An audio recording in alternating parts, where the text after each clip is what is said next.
Hey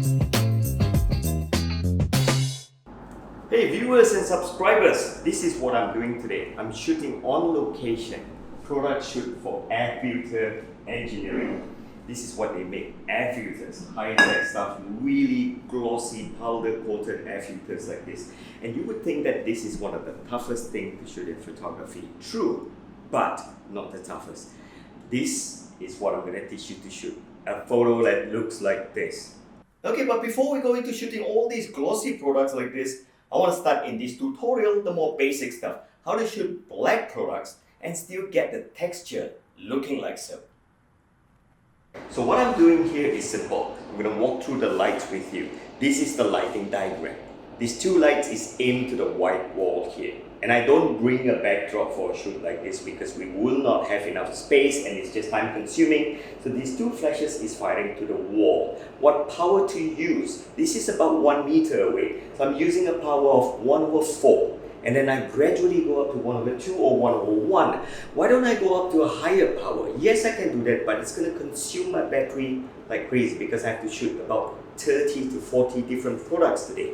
So I have my power down to like 1/4, and then we have these two lights here. These two lights will be firing onto a flag like this. So I got this clamp up. So I typically bring about 6 to 8 light stands. Now I've got the crocodile clamp to clamp the flag here, and this flash here is the main flash. This flash here is the main flash.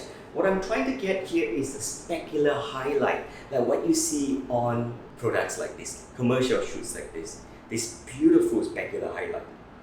So I will typically use f11, ISO 200, and shutter speed of 1/100. And I've got this on trigger. Now what I need to do is to turn off this flash first. I've got to make sure that the main flash is off before I do anything. I want to make sure that my background is completely white. So I've got this now on channel 1 group A, same thing as well. So I've got to figure out what power to use. You know what? I'm going to start as low as maybe 1/8, which is on group A, channel 1. So I'm going to zoom in completely and take a shoot now. So this is what I get now. The background is completely white, but I see this streak of highlights spilling into the glass here, which is not desirable. So this light has to move past this product, and so is this. If you're thinking that you can use one light and light up the background completely, it's going to be tough because if you look at the product range, they have huge product and small product. So to take away that stress, I use two lights. So they have to be behind this product. Now let's try a shot before we turn on the main light. So with all settings the same, we have totally eliminated that. So at this point you're looking at this photo, you wonder like, what is this 2 bar at the front? This is where the flag is. This is where we need to give viewers of this photo an idea what the shape of this bottle is. This is what makes product photography so interesting. This spectacular, specular highlight, I call it. But if you look at this, it's not bright enough because it's actually reflected off the wall. So to do this correctly, we got to turn on the main light. And same thing, I always have it in a pair. I'm going to turn this on to remote. And what power to use? Simple. This flash is about 0.25 meters away from the flag, so you cannot be bright enough. So if you have a flag so near, what do? The lowest power you can go, 1/128, 1/64 is a great place to start. And let's see what happens now. I can guarantee you it's going to look oddly too much a specular highlight. This is a specular highlight that's too beautiful and it's wrong. Because the viewers will look at the specular highlight and forget what you're trying to sell. Because look at that. It's just obstructing the view. So the right way to do this is not to make your specular highlight too dramatic. Right, so you see what I did? I moved the flags to the right hand side and left hand side. And then I have this power really low still at 1/64. So this is the illumination pattern. Alright, at this point I want you to look at this lighting diagram again. This is how it looks like now. So I'm going to take one shot now. Fantastic. Specular highlight, if you ask me, is a little bit too bright. I'm just going to go to this flash and reduce the power of this flash. In fact, if you look at the background, it's a little bit too bright. We see the edge of the rim of the glass. The beaker up here looks fine, but it's a little bit lost over here. So what is the best way to do? So I'm going to drop my ISO to 100. And you guys love ISO 100, so that's good for us. Now that's an ISO 100.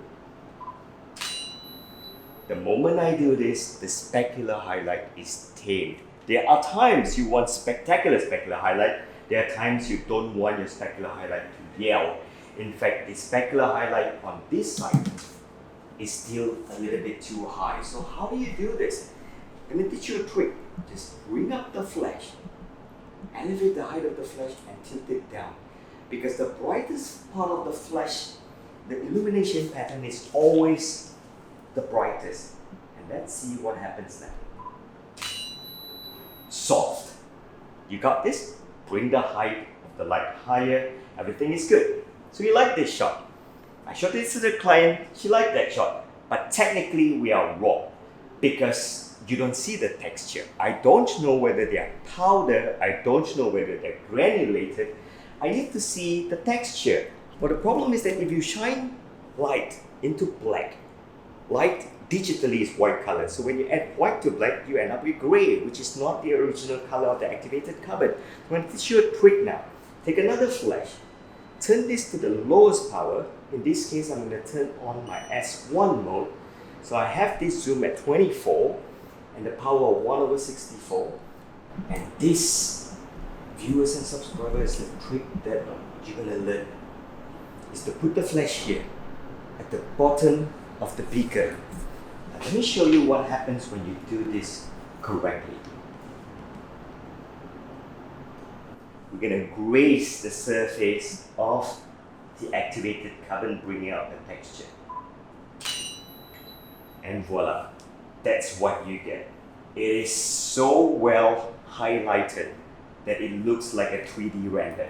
In fact, this is a little bit high. So if you want to tame this down a little bit, bring the power down from 1/1 to 8 and put it exactly the same, and you now have an option of this or this. So you can choose which one you actually like, because I don't like to take one perfect shot on my camera on a product shoot like this and be happy with it. So I take 2 shots and see how that worked out. And there's a little bit of specular highlight at the bottom, but there's nothing Photoshop cannot undo.